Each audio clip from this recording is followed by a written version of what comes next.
don't mean to sound like maternal or anything like that, but I really couldn't be more proud of my classmate and my friend who has produced this amazing piece of writing, which, as Dean McGowan, our friend, has said so many times, is both a ripping yarn and a seriously responsible academic survey of the Council on Nicaea, and the resultant creed. And I think that we are so privileged to have Ben with us, and I know that he can make the moments in this history come alive for us. Please come in.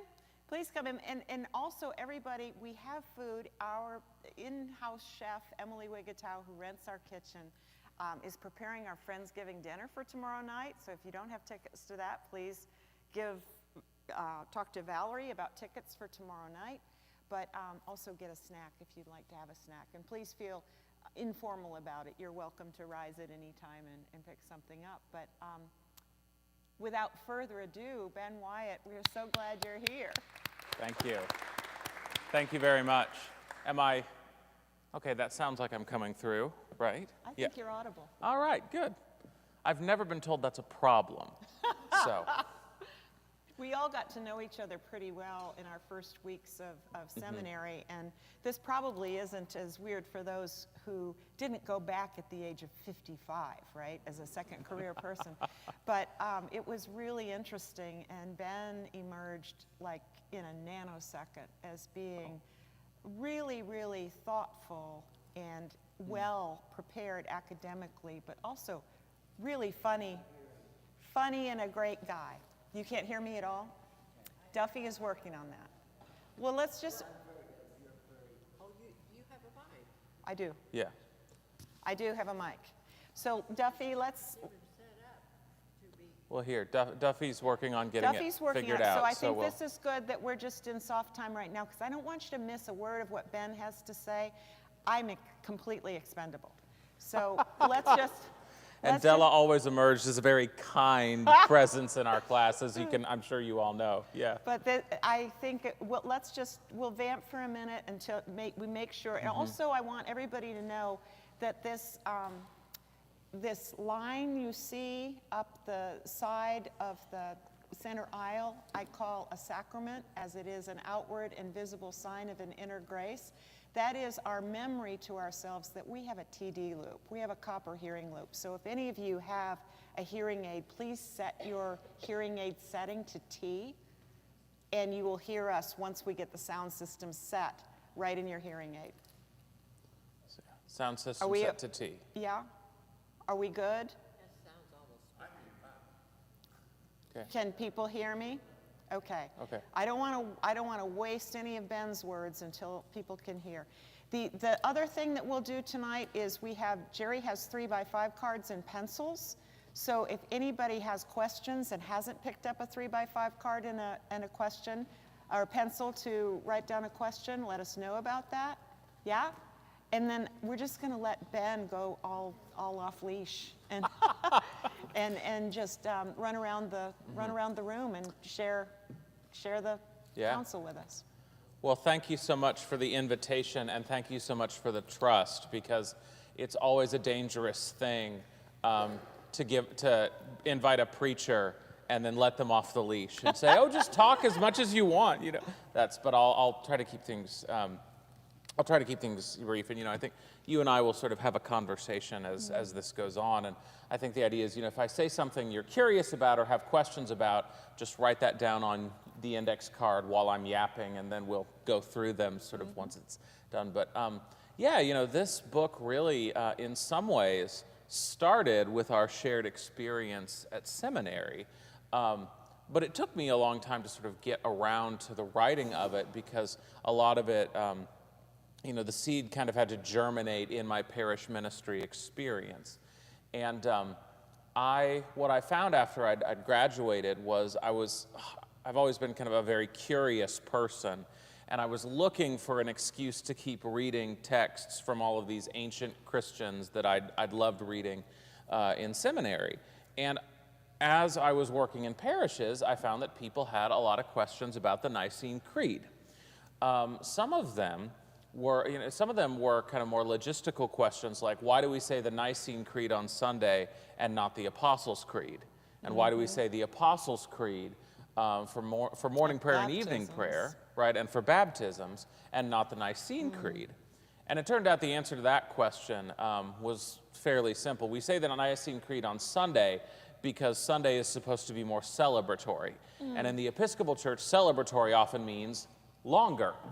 So the Nicene Creed is longer than the Apostles' Creed. And so, when you're saying morning prayer and you're like, okay, I gotta get to work, it's like, just do the Apostles' Creed, that's fine. But the Nicene Creed is for the big Sunday celebration. So some of those questions were a little bit easier, were sort of kind of had a quick answer and then terminated. But others really kind of opened up more doors, and I think it's pretty common in Episcopal churches. People will say, well, maybe I don't agree with every word of the Nicene Creed. Am I still welcome in the church? And what do I do when the time comes to say the Nicene Creed? Can I say it? Is that dishonest? Or, is the fact that we're saying this, we believe in one God, is this kind of a corporate statement of belief, and even if I maybe, can't sign on the dotted line for every little bit of it, is it okay for me to say that? I've heard other people say, I worry about the fact that God is, we call God He and Him and Father and Son, and it makes it sound like we think God is a man. What's going on with that? And, and then I remember, one of my parishioners saying to me once, well, I heard the Nicene Creed was all about power. What happened with the Nicene Creed was just Constantine became emperor and said, we got to have a creed, and, he wrote that sucker himself and passed it down to the church, and we've been stuck with it ever since. And so this gave me a chance to really explore these things and opened up a whole world of late antiquity. And what I found is that, the church at this point in time was really struggling with very profound and meaningful questions and doing it in a very, very human way.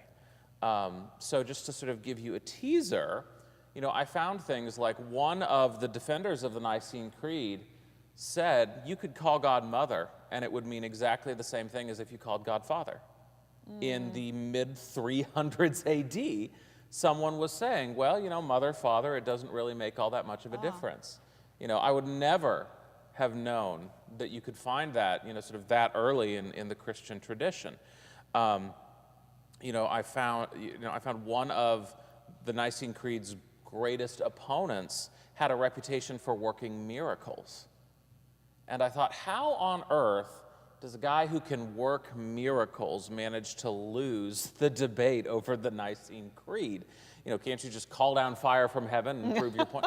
Well, it turned out that his lectures were so boring that his lectures were more boring than his miracles were interesting. So people ended up kind of leaving, which He suffered from a press problem. Yeah, exactly.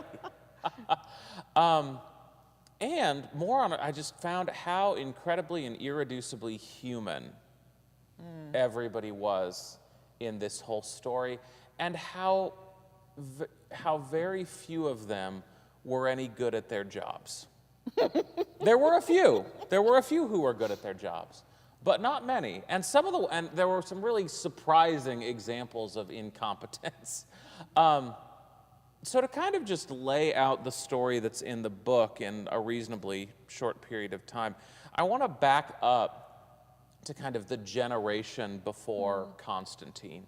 So if you set the scene in the year 300 AD, Roman Empire in 300 AD, Della, I'm going to ask you, and we've both slept since our patristics class, not as much as we'd like, but we have slept. So no shame, but no shame. These are just honest guesses. But if I asked you to take a guess, what percentage of the Roman Empire was Christian in the year 300 AD? What would you guess? 10? 10, exactly right. What? Are About you serious? 10% of the Roman Empire approximately was Christian. So you have about a couple million Christians of the Roman Empire. Super small. Yeah. Materially recognizable. Recognizable, but and if you sort of for comparison, atheists and agnostics are about 11% of the population in the United States today. So you can sort of think of that. They're nowhere near the majority, but just about everybody would know someone who's an atheist or agnostic. Well, Christians were in that same boat in with the Roman Empire, sort of before Constantine. Everybody knew a Christian, but they weren't the majority by any means. How long would you imagine it takes to get a message from one end of the Roman Empire to another? Before or after those gorgeous straight Roman roads? After the straight Roman roads. Well, we know that's how, for example, lapis lazuli ended up in Turkey. Yeah. Yeah. So I would say it's all on foot and riding, but at least it's not like over rough roads. So I don't know, 3 months? Yeah, it could take a couple of months if you went by foot. You also have that lovely little Mediterranean Sea there's that you can just hop on a boat and go around. So by boat, you can get a message from one end of the empire to another in 3 weeks. Oh, okay, that's less time Yes. than I would have thought. Yes. So one of the things that fascinates me about this time in history is it's so much more interconnected than we think it is. Yeah.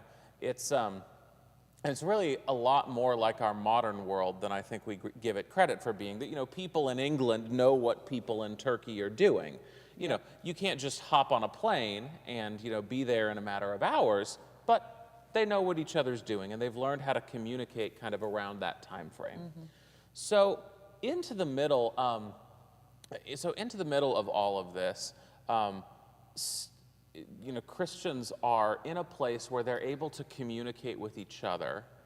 They're a big enough proportion of the population that people know about them, but they don't have any power. They're sort of at the whims of whoever the Roman emperor is.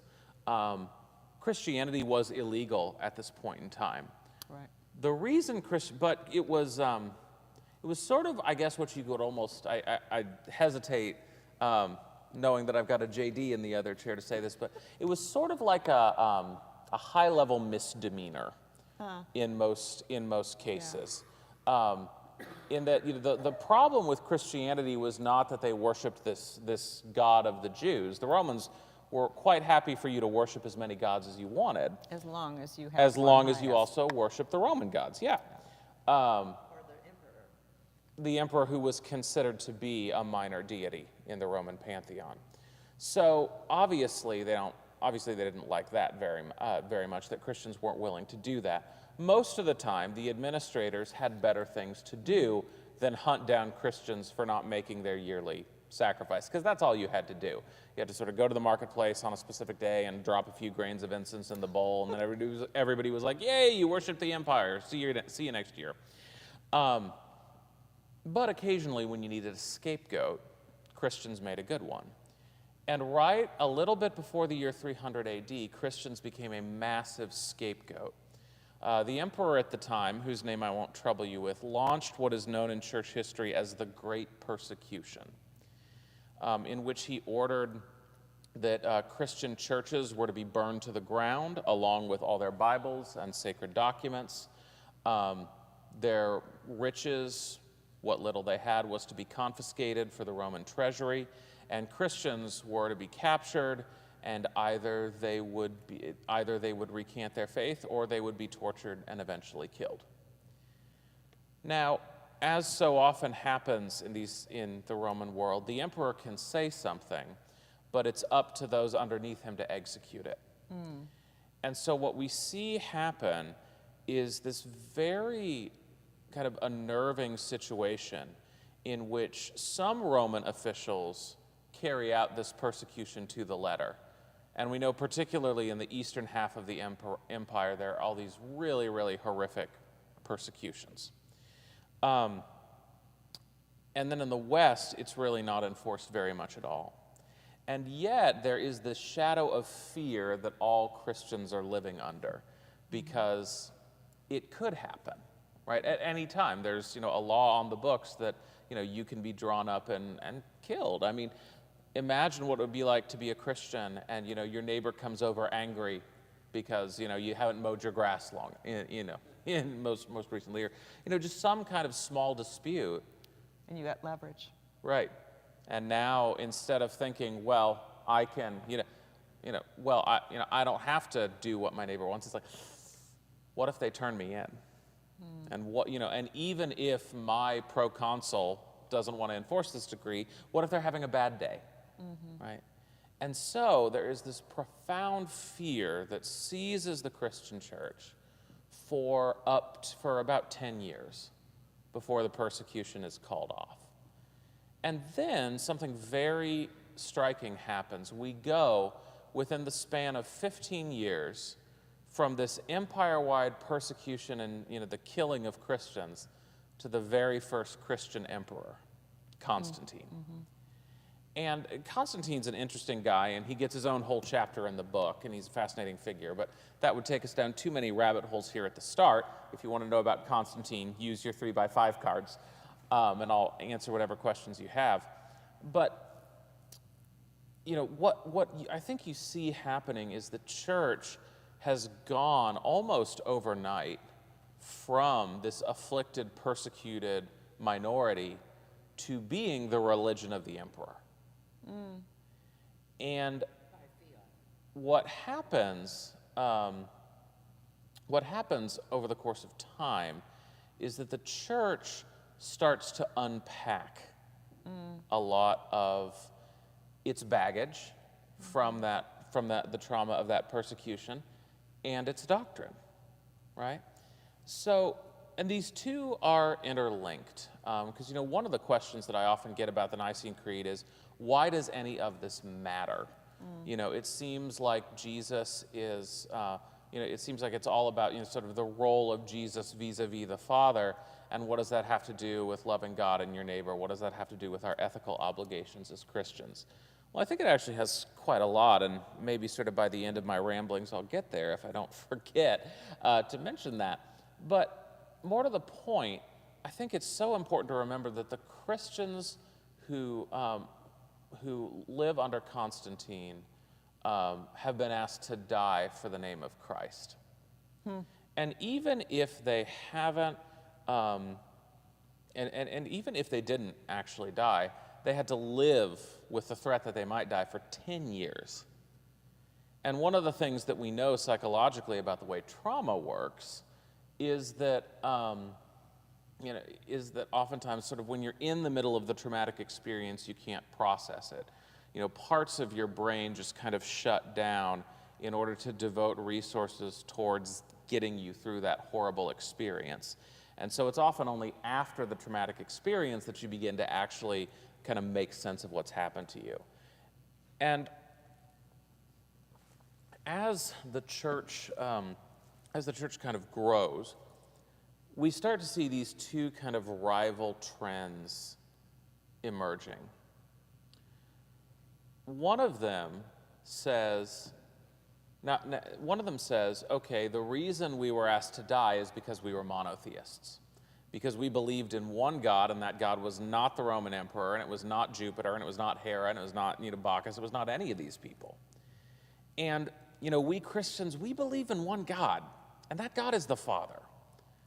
So Jesus is divine, but he's sort of a lesser divinity. Because if we start saying that Jesus is the equal of the Father, well, now we got two gods. And now we're not monotheists anymore, and then we're making a mockery of the faith that people died for. So that's one trend. The other trend is to say, well, hold on a second there. Hold on a second there. You're right, we believe in one God. And who was on the lips of the martyrs? Whose name was on the lips of the martyrs as they died? It was not typically God the Father, it was Jesus Christ. And if you say that Jesus Christ is anything less than fully divine, what does that say about the man that all of these people died for? And so you start to see these tensions begin to emerge in the church, and they end up bursting out into the open in the year 324, which is right about when Constantine has wrapped up his conquest of the Roman Empire. For the last 20 years, he's been playing kind of what I call imperial whack-a-mole, where, it's like he'll have his territory, and then one of the other emperors will decide he doesn't like Constantine, and then Constantine will have to fight them, and then he'll get stabbed in the back by another ally, and so then Constantine has to go and conquer them, and then he has to go over to the east and beat the person who attacked him in the first place. This is 16 square whack-a-mole. It really is. And Constantine, I just like to imagine he was so thoroughly exhausted by all of this. And he sort of sat down at the end and thought, finally, I can take a nice rest. And then he gets this letter saying, there's trouble in the church in Alexandria. Because what has happened is the tension between these two schools of thought has erupted into open controversy. So what has happened is the bishop of the city of Alexandria has has proclaimed that Jesus Christ is fully equal to God the Father. And one of his priests has said, that's not true, and you're a heretic for saying so. Now, Della, you are a priest, and you're a lawyer, you're well-versed in these sorts of matters. How do conflicts between priests and their bishops usually go? Well, I will say in my experience, typically what will happen is that the congregation will make a request for godly advice from the bishop, and then the bishop will counsel with the priest. But often those questions, as I've seen them play out over time, and I'm not talking about my ordained years, I'm talking about years as a very active layperson, the bishops and the hierarchy of bishops, the councils, will tell the congregation they're wrong and hold the rector in place. Yeah, and so we often see that kind of clericalism going on. And what if that wasn't the case, I guess, then? And what if the disagreement is between a priest and a bishop? Like what if the priest? That just isn't even worth discussing. That just, Because the bishop says, do this, and either the priest says, yes, bishop, or the priest says, no, bishop, and then the bishop says, well, fine, you're excommunicated. And either way, disagreement's over with. Which is exactly what happened in Alexandria. So this dissident priest who called, his name was Arius. He's a fascinating guy, by the way. He's probably 50 to 60 years old by the time the controversy starts, and he had been a priest in Alexandria for decades. So he was very well known, and he was very charismatic. He'd apparently been very good looking in his younger days. So some of the other priests in Alexandria were like, all the young single women seem to be going to Arius's church to hear his sermons. I wonder why. He was also a musical composer. So we know that he would take points of theology and he would set them to like drinking songs and sea shanties, and he'd go down and teach the dock workers. He would have done well in Newport, I feel like, sort of in the heyday of industrial shipping. Ben's promised some sea shanties, Aryan sea shanties for later. And his bishop is kind of new on the block and not as well established. So Arius says to his bishop, you're a heretic. Definitely lower charisma factor. Correct, lower charisma factor with the bishop. And so the bishop just says, no, I'm not. Stop saying that. And Arius says, no, yeah, you are. I'm not going to stop saying it. And the bishop says, well, then you're not going to minister in my church anymore if you keep calling me a heretic. And that should have been the end of it, except that Arius was so popular, and he was in such good communication with other bishops, that he basically went on, let's call it a promotional tour against his bishop. Oh, jeez. Talking about why his way of viewing things was right, and his bishop's way of viewing things was wrong. And all of a sudden, these latent tensions that have been going on throughout the churches just explode into open conflict. And I'm sure many of you who have been in a church before have seen this. It's always amazing to me the way churches can get through things that are really, really hard together, and then all of a sudden, seemingly, the smallest thing can just, and all of a sudden it all comes apart. Could I stop you for just a minute? Because I think what you're setting up and what you all probably got this the first time, but I just want to make sure that I understand the setting. I think what I'm hearing is that through this process of Christians moving from the great persecution into this time of great, not concord, but peace and things have settled out politically. But there's a period of self-definition. Okay, so we've got here, and we said we were monotheists. So how do we deal with all of these things? So we're this, but we're not that. Right. So it's a time when everybody's trying to make a stake and to be clear about who we are and why we are, because we've been through this trauma, and we have to understand and process how we've come out of it and what we've said. And what is, Yes, Is that right? absolutely. Okay. Yeah.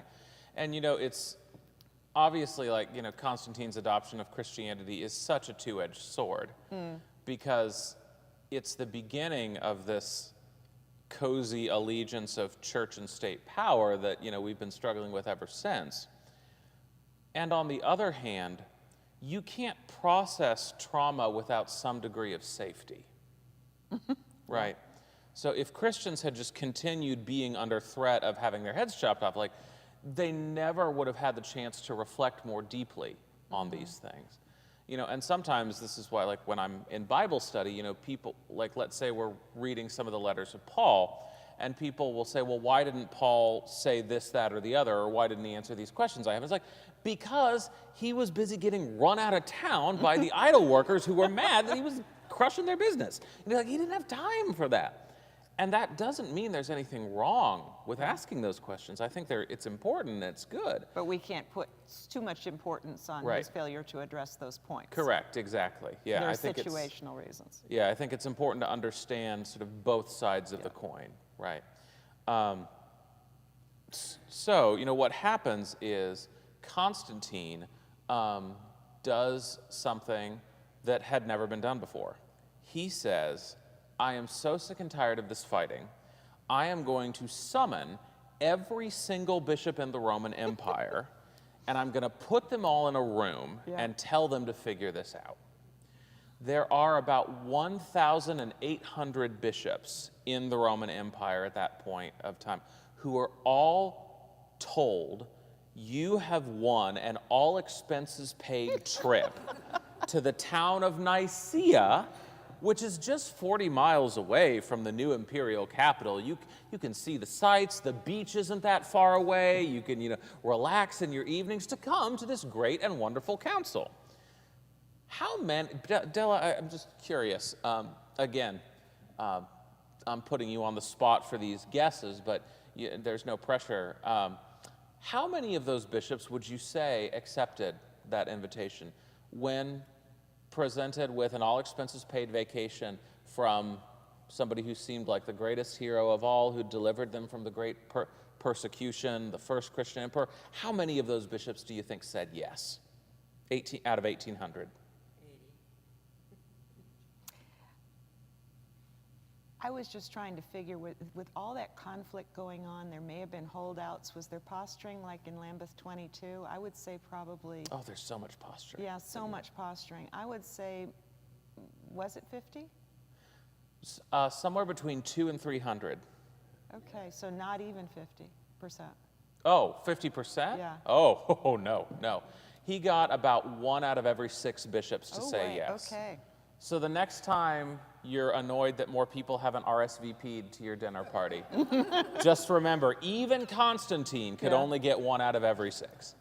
And even the Bishop of Rome didn't come. Yeah. He was sick at the time, so he sent 2 priests in his place. But so all these bishops get together, and they sort of have to figure out how to do this, because there's never, they've had local councils where, maybe all the bishops in an area get together and say, this is what we're going to do. But they'd never had this kind of a global talk, right? And so they're kind of trying to build the plane as they fly it. But eventually, sort of what we know of it is that pretty quickly they realize that the majority of bishops are in favor of the Son's full equality with the Father. And there's a small but vocal minority who who are not. And so what happens over the course of a couple months, let's see if I can remember, the council opens in May of 325, and they're basically there through the summer, so they wrap up, I think, in July or August. Yeah. So over the course of the time, they're sort of slowly peeling off support from the minority party until by the end, they create the first Nicene Creed. Now, if we were to read that first Nicene Creed, you would be very surprised by it because it is not the creed that we say every single Sunday. The creed that was produced in 325 at that council was only the beginning of the Nicene Creed's odyssey. So what happens, and again, this is such a human thing, right, is that the church sort of creates this creed, says, Arius, you need to sign it. Arius refuses, he and two of his bishop friends, and Constantine exiles all three of them as punishment for their... Was there any standard imposed on the council itself about what was representative government in this case? When we only got, 1 in 6 in attendance. So how could they purport to stand for those who stood out? Because nobody had invented the idea of a quorum yet. Okay, fair enough. It was meant to, but I'm so glad that you bring that up, Della, because I think part of what you see happen is the Nicene, so they write the Nicene Creed, they exile the dissidents, and everybody says, job well done, go home, and that is when things really blow up. And I think part of it was that, it's so often, when we come up with a document, we think, oh, well, we came up with this nice document, we're done. But really, the document is just the beginning of the discussion. And that certainly was the case here, I think in part because the vast majority of bishops weren't there to hammer this out, so they didn't really know what all of this meant. And so then you get this 56-year period where everybody is fighting over the creed. And is this the bee's knees? Is this something we need to keep as the standard of the faith? Is this pretty good, but we need to make some tweaks? Is this not so great and we should probably start over? Or is this the worst thing ever and we just need to throw it all out to stop blaspheming God? I mean, you find people of every persuasion there and more. And there are just a couple of characters who really kind of make this story shine. And one of them is Constantine, who is utterly incapable of keeping his word about anything. So, it's I told you that Constantine exiled all of the people who wouldn't sign on to his Nicene Creed. Which sounds, very sort of firm and this is kind of, I think, where the picture of Constantine sort of handing down the creed comes from. What nobody ever tells you is that within a couple of years, Constantine let all of those guys back in. Didn't ask them to apologize, didn't ask them to change their minds. He just let them all back into the emperor. And actually, one of those bishops who was exiled became Constantine's personal religious advisor. Oh my. So, if you read the whole story, you get the picture of Constantine as a man who didn't really care all of that much about the actual theology of the creed. And just as I get a picture of him as a very tired emperor who had a lot to do and just wanted all of these argumentative bishops to be normal for once and agree. And we're still waiting for all the bishops of the church to be normal. All the bishops of the church, Bishop Knisley being, of course, a very blessed exception. Yes. Hi, Bishop. Yeah, hi, Bishop. We're so glad you're watching. He will be. Bishop Knisley, thank you so much for helping us with this conference. Thank you. And Ben just thinks you're the best bishop in all of the House of Bishops. Absolutely. So I kind of want to tell this story a little piecemeal, but what happens really, I think, is the actual theology of the Nicene Creed gets worked out in this 56-year period of discussion and debate and dissension. And there are just a couple of figures that I want to highlight, kind of on both sides of the theological aisle. The first is a guy named Athanasius of Alexandria, who is the one sort of most often associated with this. He was the next bishop of Alexandria, and he stalwartly defended the Nicene Creed. And boy, was his life dramatic. To call his life a garbage fire would be an insult to flammable trash everywhere. So basically, the long story short, Constantine lets Arius back into the empire and says to the Bishop of Alexandria, hey, Bishop, you need to let Arius be a priest again. And the bishop says, Arius hasn't repented of anything, I don't want to do it. So he says no to Constantine, which is a very bold thing to do because now he could get punished for defying the Emperor Constantine. Except he found this one really neat loophole to make sure that he could block Arius from serving and never be punished for it. He died. That works. Not much you can do about that one. So then, funny enough, this guy had an adopted son named Athanasius. And his adopted son was elected to be the next bishop of Alexandria. He was a young guy, probably about 30 years old when he was consecrated, about as young as a bishop is allowed to be. And he spends his life defending the creed and getting exiled for it. So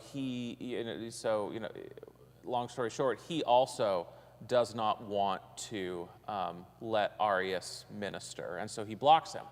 And some of the other bishops who support Arius say, we got to do something about this Athanasius fellow. So they stage fake murder charges against him. They claim that Athanasius murdered a fellow bishop and cut off his hand for use in some kind of black magic ritual. Was that bishop actually dead? How bad was the ruse? Well, yeah. Funny you should ask that question. So they go up with and the bishop had not been seen for a long time. But apparently Athanasius knew where the bishop was. So Athanasius went to his trial with the bishop that he was supposed to have murdered, which is about the best defense that I can think of. Sometimes I like to imagine that he asked the guy to sit up there and sort of wave with both hands and be like, see, no stitches. Like I didn't cut off any hands. But the council managed to find him guilty on some other charges and exile him. And then, a few years later, he was able to get his exile undone and was in Alexandria for all of about 5 minutes before another emperor said, Athanasius, I'm exiling you again for different reasons.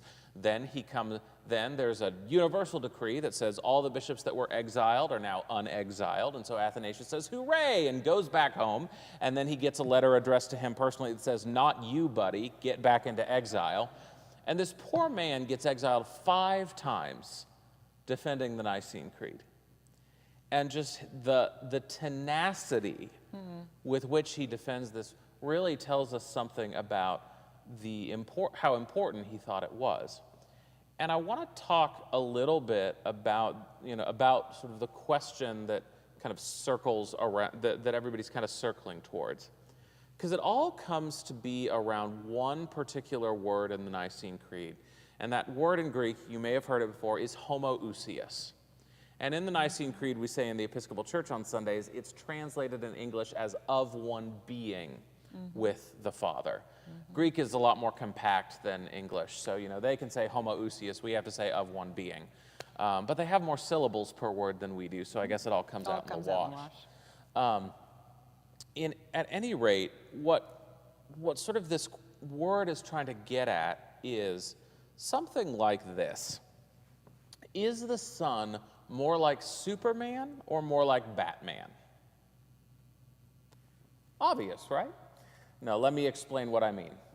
If you think about Superman and Batman are both superheroes, right? Now, why are they superheroes? Well, Superman is a superhero because of what he is. He's a Kryptonian. And any Kryptonian on planet Earth is going to be able to go faster than a speeding bullet, see with X-ray vision, all of those things. On the contrary, why is Batman able to do that kind of stuff? Well, because he's really rich and he has a lot of toys, right?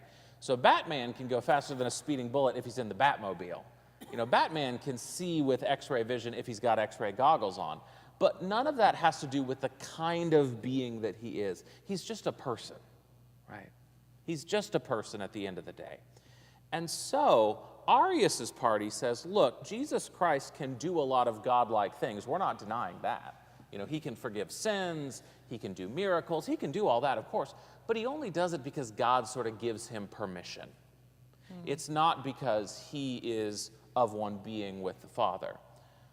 Athanasius' party says, no, Jesus can do all of that because of who he is.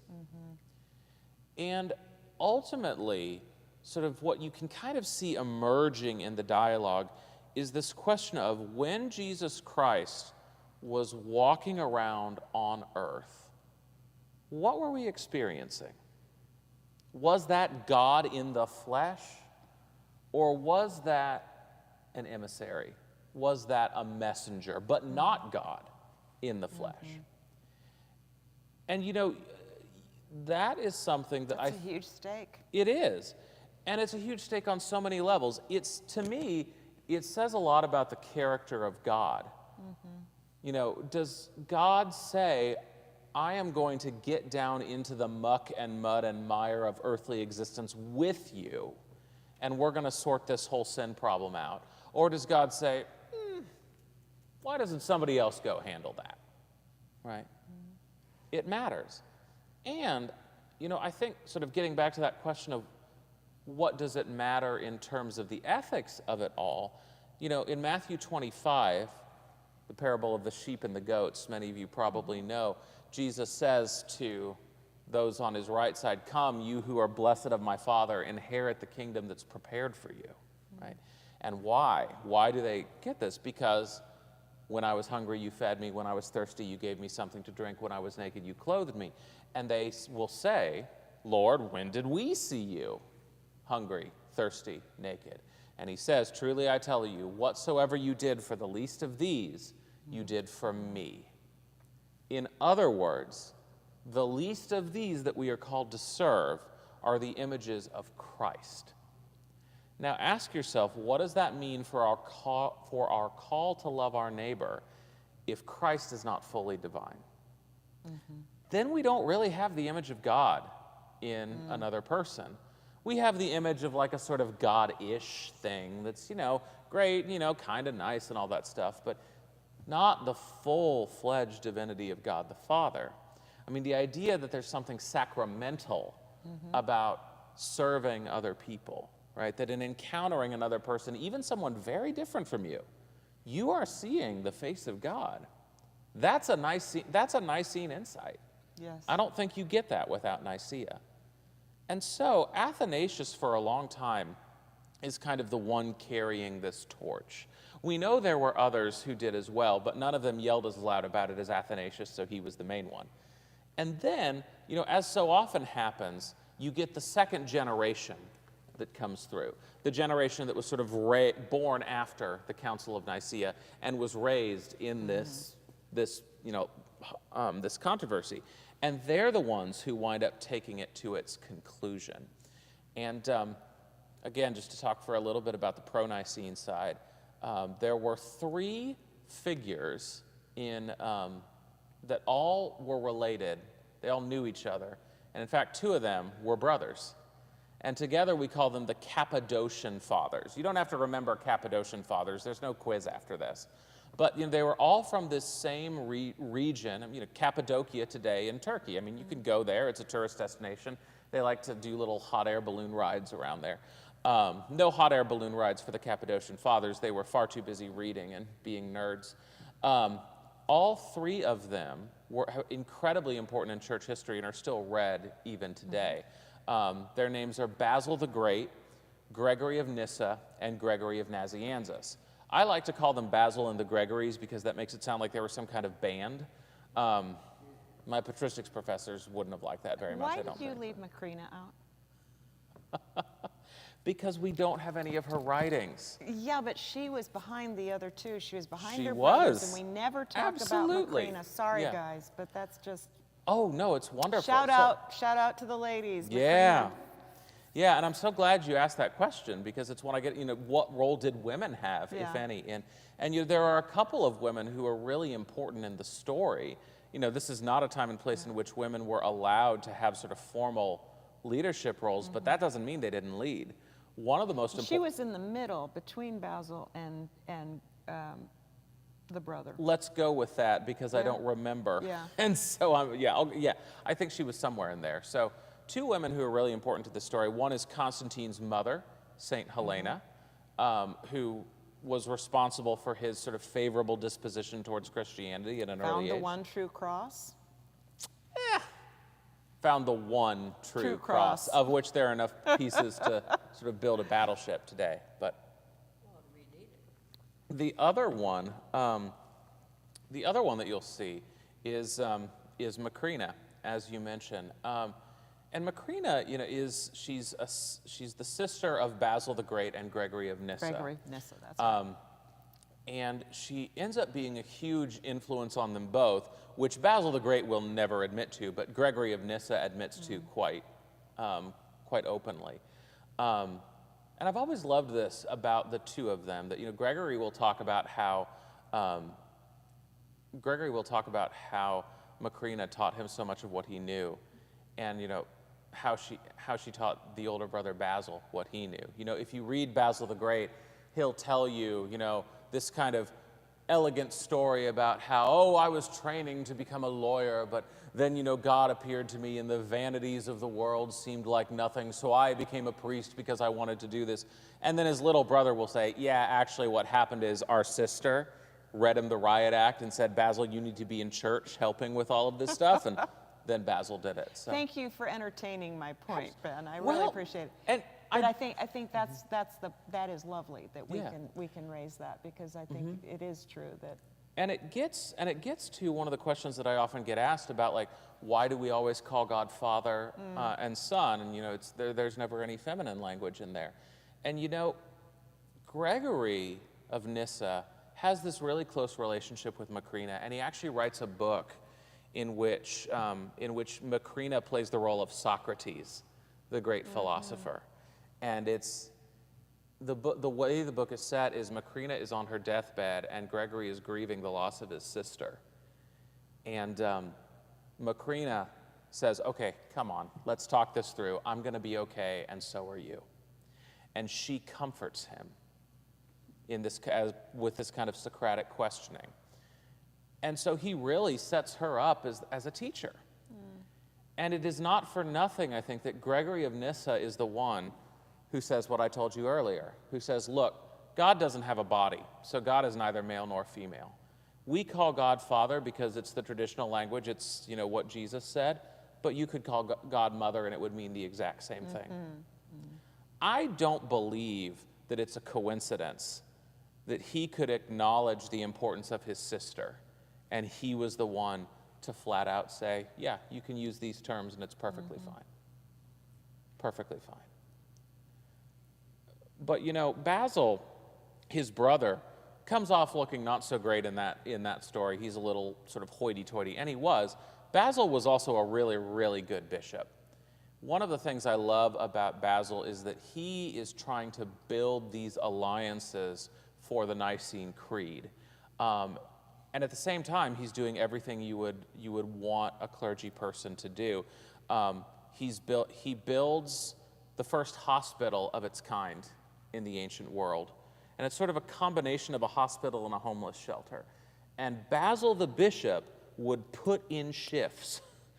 People would come to find him for an appointment, and he would be in the hospital bandaging people's wounds right then and there.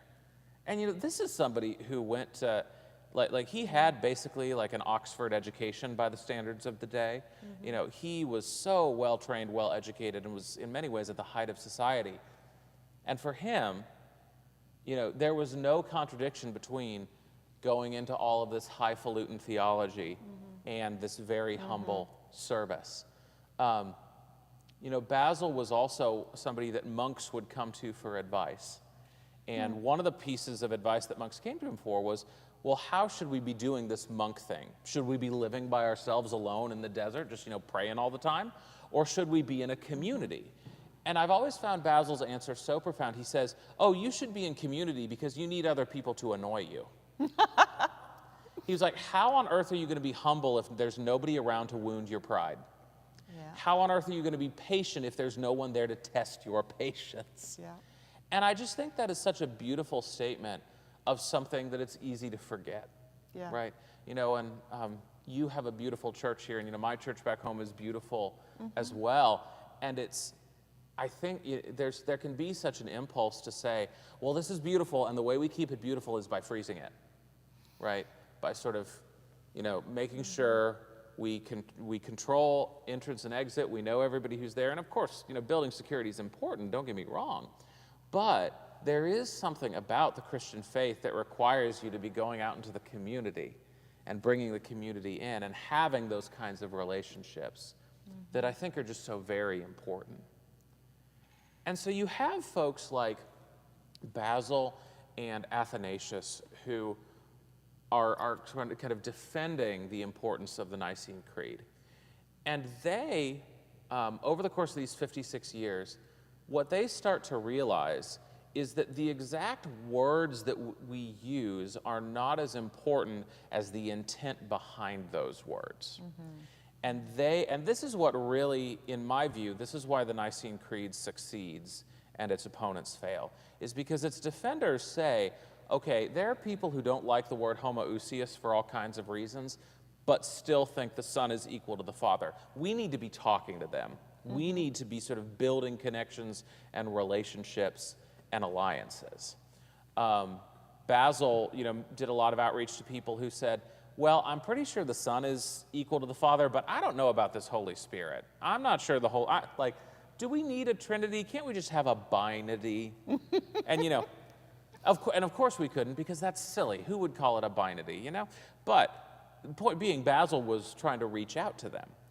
And then on the other side of the fence, you have the anti-Nicenes.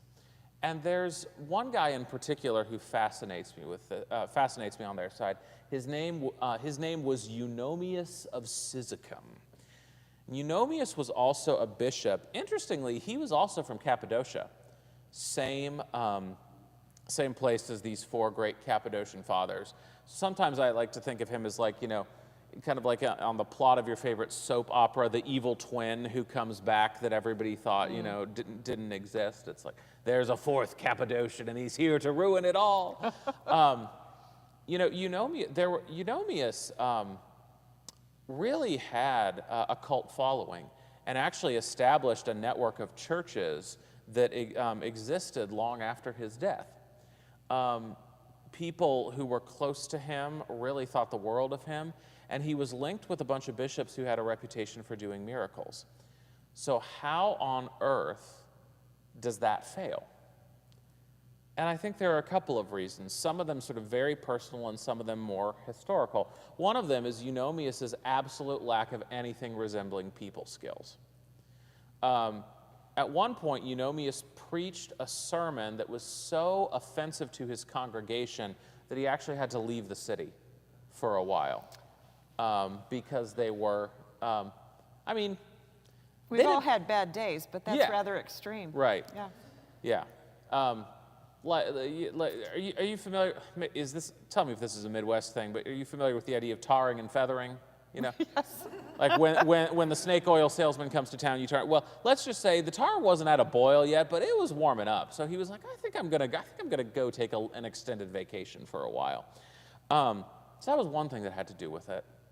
Another part of it was, funny enough, Eunomius really thought he could know more about God than he could. And it's so interesting that if you read the Pro-Nicenes, they are often talking about the mystery of God and how we cannot understand that mystery. And then Eunomius comes in and says, no, I know exactly what the mystery of God is. The mystery of God is that he's not caused by anything else, right?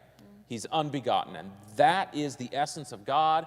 And because Jesus is God's only begotten Son, that means he's not unbegotten. So boom, like close up shop, people. This thing's done. And you know, speaking of kind of that theology combined with his lack of people skills, kind of the moment when I think the die was really cast in favor of the Nicene Creed was a sermon that Eunomius preached. When he said to his congregation, I want you to think about Christ on the cross.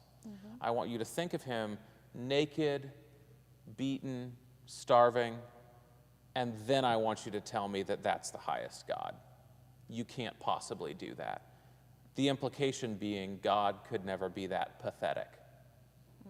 And that is the moment when I think the die is forever cast against him. Because that's the moment when he becomes an enemy of the cross of Christ.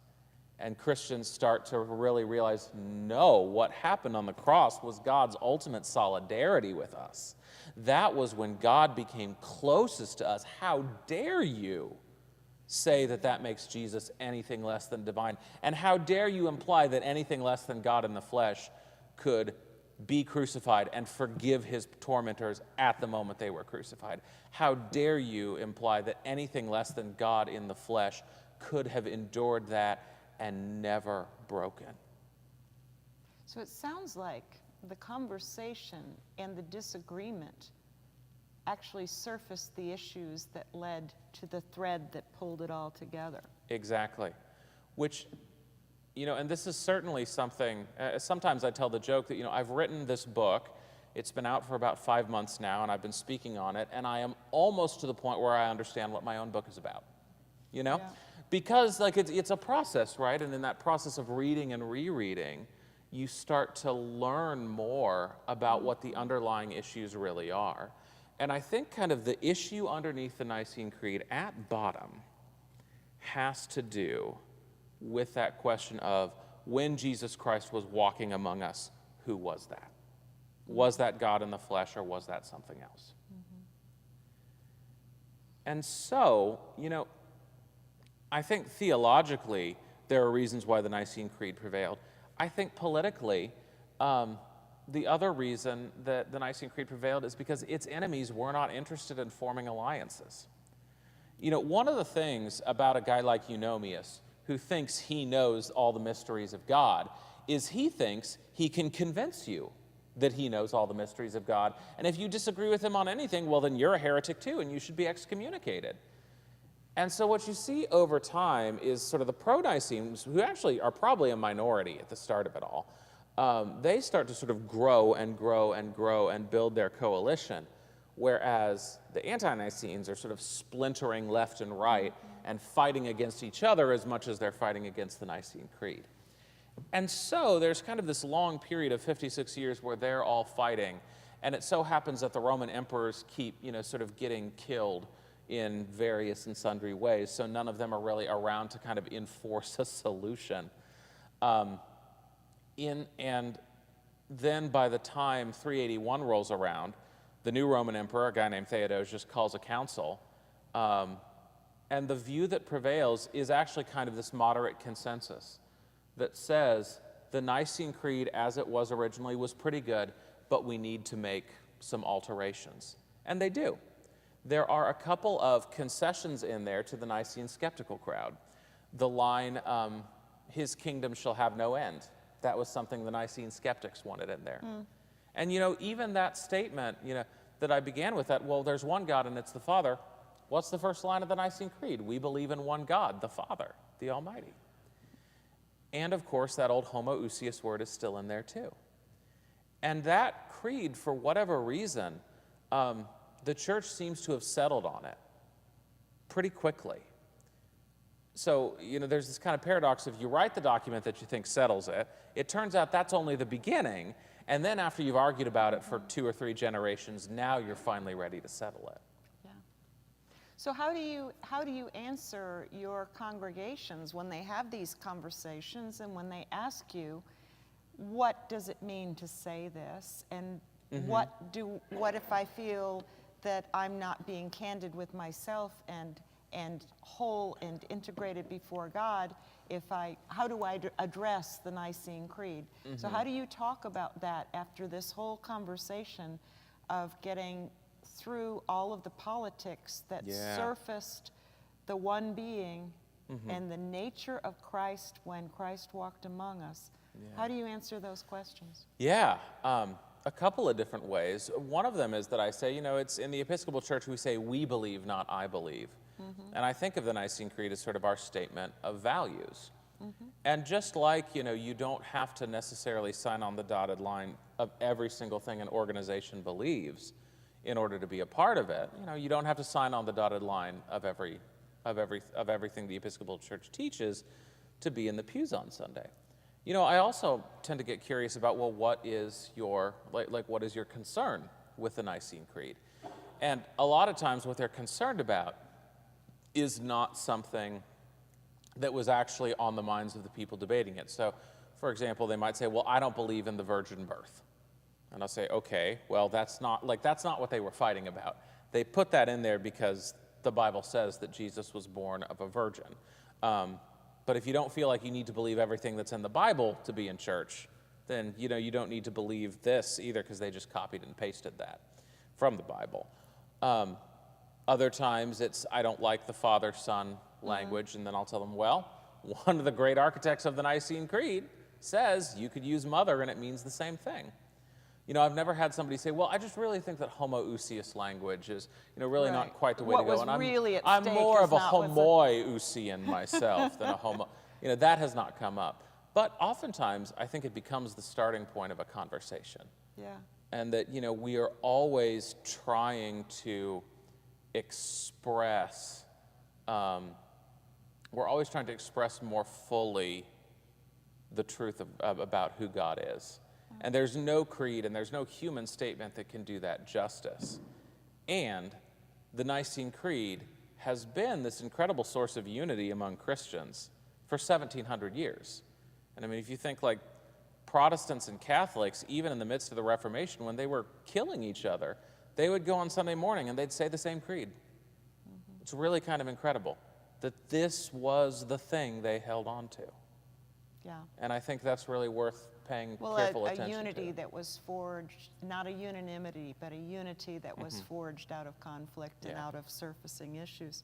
Does anyone have a question or anything you'd like to bring forward? Do we have any cards that people would like to share? Or stand and shout out your question, or I can come stand next to you like we do on Sundays, so you can pick up on my mic. Yes. Yes. Oops, I should have picked that up. Here, I before can just repeat the question once you Okay, ask can you it. get, So, yeah, that'd be good.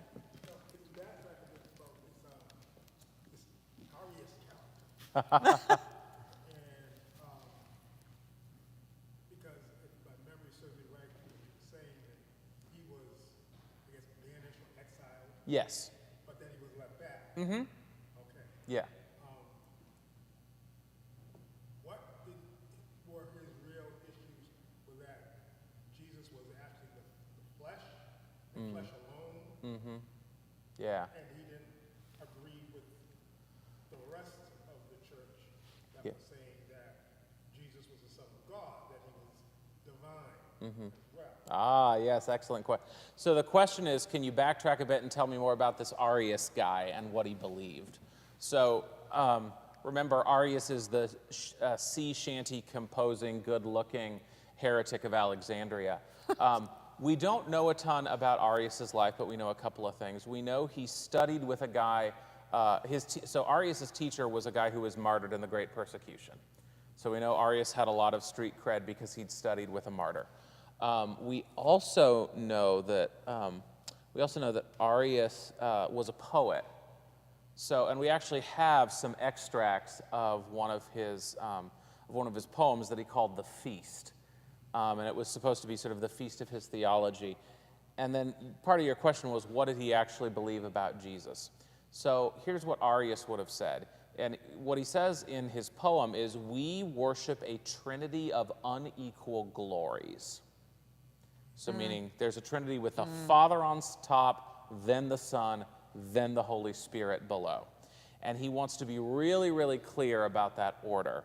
And so, there's kind of a lot of debate about why he has such a bee up his bonnet around this. There are these ideas going around at the time in Greek philosophical movements that, whatever the highest God is, that God is kind of so pure and untouchable that it can't really have anything to do with the material world. So that God produces a second God who then creates the material world. So Arius reads the beginning of John when it says, in the beginning was the Word, and the Word was with God, and the Word was God. The Word was in the beginning with God. By him all things were made. And Arius says, aha, this is that second deity, right? So for Arius, like, I'm hedging a little bit here because this is the sort of thing scholars love to argue about. But I think part of Arius's idea is, I have to keep the Father kind of safe from all the yuckiness of the material world. And so the Son has to be lower so the Son can kind of be the go-between between God and the world, right? And that's often an anxiety that you see in this period from the anti-Nicenes, that like, we can't get the Father too close to the world or that's going to contaminate the Father somehow. Does that answer your question? Yeah. Okay. Even though he created the world, you can't get to the creator. Correct, yeah. Because the Bible also says the Father created the world, not just the Son, but Yeah. Yes? I think I understood you to say that in the early church, or generally in the Roman Empire, the concept of loving your neighbor as yourself was not very well widespread. How was that, which I feel is a core Christian virtue, how was that incorporated in the Nicene Creed? So I think that takes you back to the fact that if Jesus Christ is God in the flesh, then the way that Jesus lives is the way God wants us to live, right? And in particular, that like God is showing the ultimate solidarity to us by coming down and sort of getting down into the mud with us to solve these problems, right? And you're exactly right. Love your neighbor as yourself was not a Roman virtue. It just wasn't. And if you sort of go back to pagan times, like with Aristotle actually thinks slavery is perfectly fine. And he says, there are some people who are born free by nature and some people who are born slaves by nature. He just thinks that's the natural order. That's the way it's supposed to be. And although it takes a very long time, it's ultimately the Christian idea that we were all in the image of Christ, which means we're all in the image of God, that leads us to having some moral clarity that slavery is not okay. Interestingly enough, the first Christian to call for the complete and total abolition of slavery, Gregory of Nyssa, one of the architects of the Nicene Creed, the same one who says that mother and father are interchangeable for God, the same one who loves his big sister. He's also the one to say slavery is unacceptable in any form whatsoever. Yeah. What does Jesus say before he ever was crucified about his relationship to God and his relationship to his disciples and who his disciples are and what their future is, regardless of whatever might happen on a cross? Well, this is something that they argued about a lot. Yes, so the question is, what does Jesus say pre-crucifixion about his relationship to God the Father and his relationship to the disciples? This is something that And their relationship to God. right. So this is something that was a big part of the 56-year controversy. For example, Jesus will say, I and the Father are one, which sounds an awful lot like full equality. And then he will turn around and say, the Father is greater than I, which sounds like not equality, right? There are a whole bunch of passages like that. I know you limited the question to before the cross, but I'm going to cheat and go afterwards too. Because there are a couple of things here so Jesus says to the disciples in the Gospel of John, he says, I'm ascending to my God and your God. He calls the Father his God, which the anti-Nicenes will say, aha, that's proof that he's inferior. But you all remember the story of doubting Thomas, right? Sees the, nails in the side and all that kind of stuff. And everybody forgets what Thomas says after he actually sees the marks of the nails. He says to Jesus, "My Lord and my God," right? But does he get to be called theological Thomas? No. Point being, Thomas calls Jesus God, and Jesus does not correct him. So there's a difficulty there, right, in trying to understand what exactly Jesus meant. And sort of the way the church later comes to understand that is that Jesus is fully divine and fully human. And so sometimes he's speaking the way a human would speak, and sometimes he's speaking the way God would speak, because he's both. To the other part of your question, the main, and perhaps this is what you were driving at, about the relationship of the disciples to Jesus and to God. Before Jesus is crucified, he prays to the Father that his disciples may be one as he and the Father are one. The other kind of payout of Nicene theology is this idea that, if Jesus is fully God, see, this is part of I'm starting to learn what my own book is about. This is great. If Jesus is fully God and we are the body of Christ, then we are incorporated into God's life in that way. Yeah. If Jesus is not fully God, then we don't really have any access to that sort of grade A, bona fide, full-fat milk divinity. We sort of get the almond milk version of it. Ice cream is one of my hobbies, and it's starting to show. But it's that kind of idea that sort of the fullness of God in Christ is something we have access to. Is zipped up with the Spirit. Yes. Embedded. Mm-hmm. Always. Before birth. Yes. Other questions, thoughts? Yeah. So, whenever you think about the Council of Nicaea and the church fathers and bishops and priests discussing this nature of God and the concept of belief, in this context, do you think belief was more about a concept of commitment and devotion, or is there an element of intellectual affirmation? Right. So sorry, I didn't mean to cut you off there. Okay, yeah. So the question is sort of, what does it mean to say you believe in something at this point in time? And is that belief just sort of a matter of kind of an intellectual, I believe... Factual, or right. Is it a kind of lived experience? Do I believe Jesus is the Son of God in the same way I believe that 2 + 2 = 4? Or, does it mean something for how I live? So the word orthodoxy, ortho meaning right, doxa, that Greek word, can mean either belief or praise, right?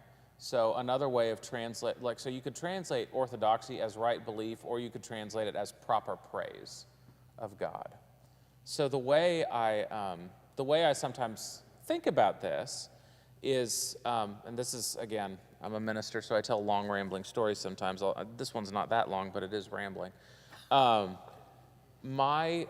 always remembered my great-uncle's funeral, which was a number of years ago. And my great-uncle had been a Christian his entire life, but the family wasn't really attached to a church when he passed. And so they brought in a chaplain to do the funeral. And the chaplain got up to give the homily at the funeral. And she said, well, Jerry has finally joined his father and mother and sister in heaven. And you might think, what a very nice, comforting thing to say. However, my family was deeply offended because Jerry's sister, my grandmother, was alive and well and sitting right about there, right about where you are, very much not in heaven. And you could, well, hold on, let me finish. So, there's this idea that, and you could say, and I had some sympathy for her because, look, she didn't know the family, she was brought in, and it was her job to know the family. because it was her job in that moment to say, what does the gospel mean in this situation? And you cannot do that if you don't know what the situation is. And you find this particularly in Basil, in Gregory of Nazianzus, but what they will say is, one of our primary jobs as the church is to praise God. It's not our only job, but we love God and we love our neighbor. And part of loving God is praising God. And how can we praise God if we don't pay very careful attention to what God has told us? Right?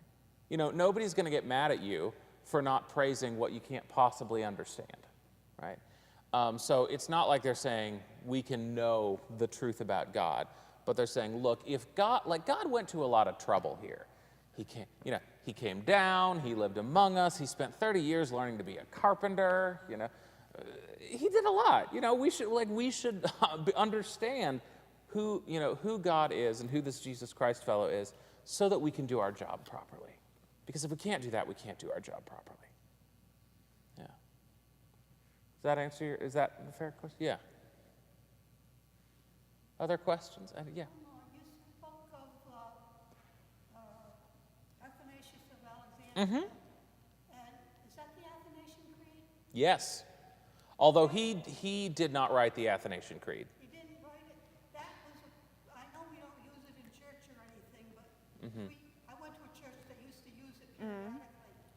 And it helped me in understanding more of the Nicene Creed. And Yeah.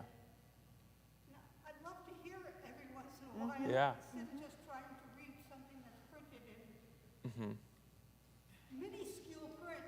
In the back of the BCP. Back in the BCP. Yeah. Do you know, has anybody ever told you why the Athanasian Creed isn't recited in church? No. It's too long. That's it? That's That's it? There are two reasons. So the first one is it's very long. If any of you, if you want to look it up, it's in your Book of Common Prayer in the historical documents section. So there's one thing in there is that it's a very, very lengthy creed, and I think the framers of the BCP were like, people are going to get tired of saying this if we put it in the liturgy. The other thing is that the Athanasian Creed says something that the Nicene Creed does not, which it says, if you don't believe every jot and tittle of this, you're going to hell. And so, you kind of get into this situation where I think people wanted to take a more irenic, peaceful attitude towards others. Well, it's not all via media, is it? No. That doesn't gather in. That's kind of a Yeah. that's a hard answer. It made me look at the Nicene Creed and accept it. Yeah. Yeah. Well, Ben, this has been amazing, and I know we could go on all night, and I think we've probably exhausted our own and everybody else's focus in this moment. But Ben's book is available. I'd like to invite everybody to have a look at that and come up and speak to Ben. But I think we can say thank you tonight. Thank you so much. This has been a real pleasure. It's been a real pleasure. And thank you all for coming out, especially as the temperature changed this past day. I know everybody's got chilled coming in tonight, but thank you so much for being here. Yeah, it's a real treat. Thank you all. Come on.